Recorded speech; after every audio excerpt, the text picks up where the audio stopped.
product management প্রিন্সিপালকে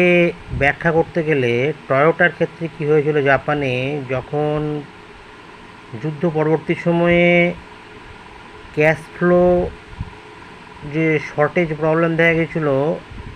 ইন্ডাস্ট্রিতে, ম্যানুফ্যাকচারিংকে সময় মতো ম্যানুফ্যাকচারিং করার ক্ষেত্রে, সেই সব ক্ষেত্রে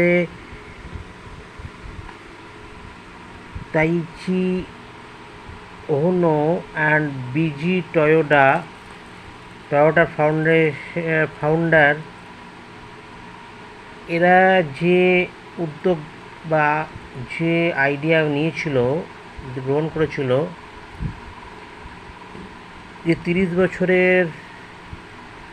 লাগাতার যে